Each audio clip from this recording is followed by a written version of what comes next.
আসসালামু আলাইকুম। Hello everyone, সবাই কেমন আছেন?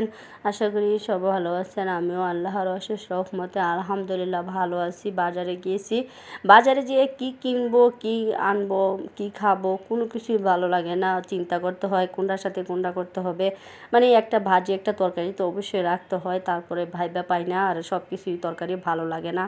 এই জন্য আজকে একটা টমেটো, যে কমন জিনিস টমেটোটা সব কিছুর মধ্যে লাগে, এর জন্য টমেটো নিয়ে আসছি, পটল নিয়ে আসছি, তারপরে পাট শাক নিয়ে আসছি, আম নিয়ে আসছি। আর এখানে যে গ্রাম থেকে কাঁঠালটা নিয়ে আসছিলাম, অনেক দিন হয়ে গেছে। কাঁঠালটা শুক্রবারে আসছি আমি, কালকের পরেই কিন্তু আবার শুক্রবার চলে আসবে। তারপরেও আমি কাঁঠালটা এখনও কিছু করি নাই।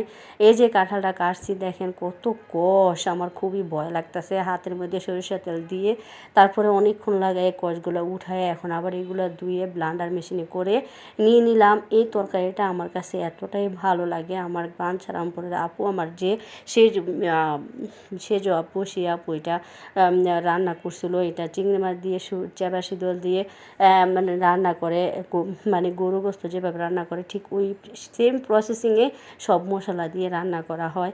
এতটা ভালো লাগে, শুধু এক ছুটকিটা এক্সট্রা দেওয়া হয়, আর চিংড়ি মাছটা আর সব কিছুই গরু গোস্তর মশলা সব দেওয়া হয়। এখানে যে কীরকম হয়েছে, এটার আমি আরও ফ্রেশ করবো। আর এতগুলা দিয়েছি যে এটা মানে ব্লানটা হইতে একটু সময় নিচ্ছে। এখন আবার দিলে আমি কমই দিব। আর দেখেন এই যে এখন আমার এটা হয়ে গেছে, এটা আর এই যে কত সুন্দর হয়েছে। আর কালারটা কেন যে এরকম হয়ে যায়, এটা দেখাই যাচ্ছে যে আয়রন অনেক। কাঁঠাল খাওয়াটা কিন্তু অনেক ভালো, কিন্তু আবার সমস্যা আছে। সমস্যাটা হয়েছে গিয়া, আর এই কাঁঠাল খাইলে গ্যাস্ট্রিক বাইরে যায়। আর এই যে আইসক্রিম, মাই আমার জিহাদের আব্বু আমাকে বাজারে নিয়ে গেছিলো চাল কেনার জন্য, তারপরে একটা আইসক্রিম কিনে দিয়েছিলো। সেই আইসক্রিমটা আমি না খাই, আমি ফ্রিজে রেখে দিছি। এখন ছেলেকে দিচ্ছি, ছেলেকে দিয়ে বলতেছে, আম্মু শুধু তুমি আমাকে এক কামড় দাও, আমি খাই।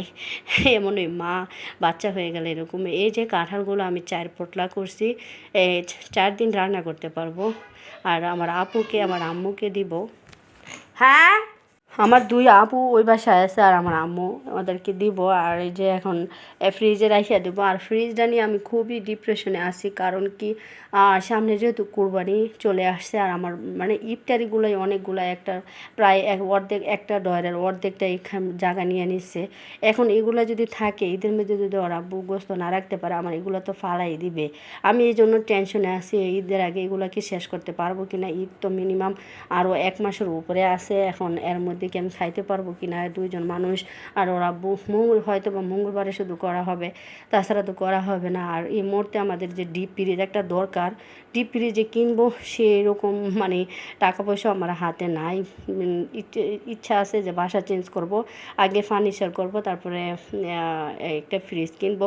আর এখন যে পরিস্থিতি দেখতেছি, আমি কোথায় কী রাখবো, আমি খুবই টেনশনে আছি। এখন দেখি আমার পাশে যে আর কেয়ারটেকার বাসা আছে, ওনার সাথে একটু যোগাযোগ করে ওনার ফ্রিজে আমাকে একটা তাক দিতে পারে কিনা। তাহলে ওখানে যদি আমি কিছু একটা রাখতে পারি, তাহলে আমার ফ্রিজটা হয়তো বা একটু খালি হবে। এই অবস্থা। যারা আমার ভিডিওটা ভালো লেগে থাকে, তাহলে সব লাইক কমেন্ট শেয়ার করে দেবেন, আমার সাবস্ক্রাইব করে দিবেন, পাশে থেকে ব্ল্যাক ক্লিক করে দিবেন। আমি জানি আপনারা আমাকে অনেক ভালোবাসা দিবেন, আর অনেক কষ্ট করে একটা ভিডিও মেক করে যদি আপনারা ভালোবাসা না দেন, কে দিবে বলেন তো? তাহলে একটা লাইক হয়ে যাবে, প্লিজ দয়া করে একটা লাইক দিয়ে দিবেন। আর এই যে আমি চিন্তা করতেছি যে ঈদের আগে কি খাওয়া যায়, খুব টেনশনে আছি। আর এত তাড়াহুড়া করে এখন তো দিয়ে দিল, তো 5 মিনিটের ব্যাপার সবাইকে দিয়ে দিলে।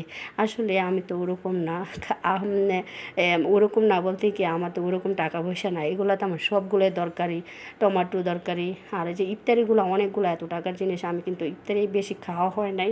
আমার বাবা মরার পর ওই বাসায় আমি চলে গেছিলাম, আর ইফতারি আমার অনেক ভালো লাগে। তো এখন আমি সারা বছর লাগাই খাই। এইবার ফ্রিজটা এত কেন যে ভর্তি হয়ে গেছে বুঝতে পারতেছি না। আর এই যে দেখা যাক কী করা যায়। আর মানে ঈদ তো আর 1 মাসের উপরে আছে, এর মধ্যে কিছু খালি করতে পারি কি না। আর এই যে এখানে একটা তাল নিয়ে আসছি, সরি এটা বেল আমার অনেক দিন ধরে খাইতে ইচ্ছা করতেছিল। তারপরে আব্বুকে অনেক রিকোয়েস্ট করে বলে তারপরে একটা বেল কিনালাম। ওর আব্বু যে জিনিস খায় না ওই জিনিস আনতে চায় না। এখন আমি বলছি তুমি দেখো বেলটা কিনেও, বেল খাইলে নাকি শরীরের অনেক মানে হাড়ের ক্যালসিয়ামের কাজ করে, এই জন্য বেলটা নিয়ে আসছি। বেলের শরবত খাবো। এখন শরীরে এনার্জি লাগতেছে না যে ব্লান্ডার করব, শরবত বানাবো, এই জন্য এইভাবে মুখে কামড়ায় যতটুকু খাইতে পারি পরে ওর আব্বু আসলে দেখি ব্লেন্ডার করে দেওয়া যায় কি না। আসলে বেলটা অনেক ভালো পড়ছে, 120 টাকা নিছে বেলটার দাম। বেল অনেক দাম, আর বেল অনেক উপকার শরীরের জন্য, অনেক অনেক অনেক অনেক উপকার। আমার সবগুলো মনে আসতেছে না, শুধু একটাই মনে আছে, বেল খাওয়া মানে ক্যালসিয়ামের কাজ করে বেলে। আর আমার ভিডিওটা আজকে যারা যারা দেখছেন সবাইকে অসংখ্য অসংখ্য ধন্যবাদ। কে কোন জেলা থেকে দেখছেন সবাই একটু কমেন্টস করে যাবেন, ভালোবাসা দিয়ে যাবেন। আর নেক্সট কোনো ভিডিও নিয়ে আমি আপনাদের সামনে চলে আসবো। এই পর্যন্ত আপনারা সবাই ভালো থাকবেন, আমার জন্য দোয়া করুন, পরিবারের জন্য দোয়া করবেন। আল্লাহ হাফেজ।